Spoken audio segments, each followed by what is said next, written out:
Uma mente inquieta, Kay Jamison, parte 45. Eu me senti infinitamente pior e deprimida no nível mais perigoso durante esse primeiro episódio de mania do que quando eu estava no meio das minhas piores depressões. Na realidade, na minha vida inteira, caracterizada por altos e baixos caóticos, a época em que me senti pior foi a primeira vez que tive um surto psicótico de mania.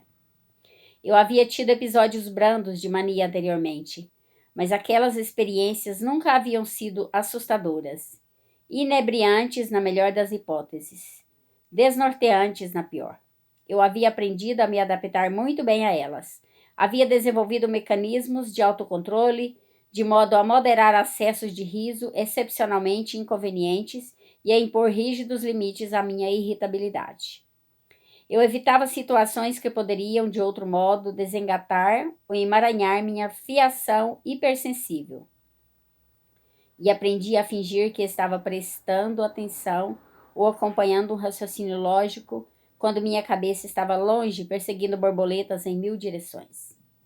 Meu trabalho e minha vida profissional seguiam em frente, mas de modo algum esse aprendizado, minha formação, meu intelecto ou meu caráter chegaram a me preparar para a insanidade.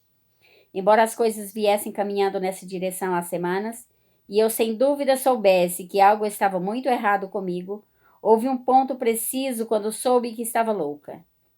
Meus pensamentos eram tão rápidos que eu não conseguia me lembrar do início de uma frase a meio caminho. Fragmentos de ideias, imagens, frases passavam correndo pela minha cabeça como os tigres numa história infantil. Afinal, como aqueles tigres, elas se derretiam, transformando-se em poças desprovidas de significado. Nada que um dia me havia sido familiar era familiar. Eu queria desesperadamente desacelerar, mas não conseguia.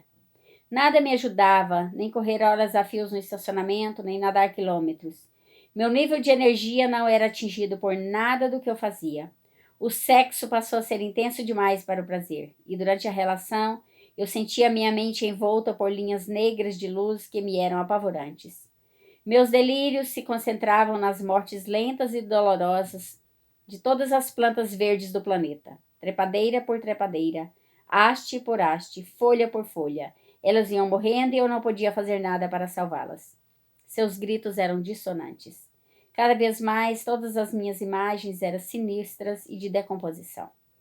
A certa altura, determinei que se minha mente, com a qual eu ganhava meu sustento, e cuja estabilidade eu havia considerado indiscutível por tantos anos, não parasse de correr e voltasse a funcionar normalmente, eu me mataria jogando-me do alto de um prédio próximo de 12 andares.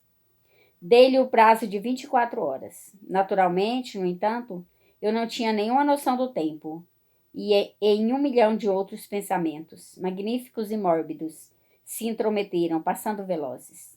Dias intermináveis e apavorantes de medicamentos interminavelmente apavorantes. Thorazine, lítio, Valium, barbitúricos. Afinal, surtiram efeito. Cheguei a sentir minha mente sendo controlada, desacelerada e posta para descansar. Mas demorou muito tempo para que eu voltasse a reconhecer minha mente, e muito mais ainda para eu confiar nela. Bom dia.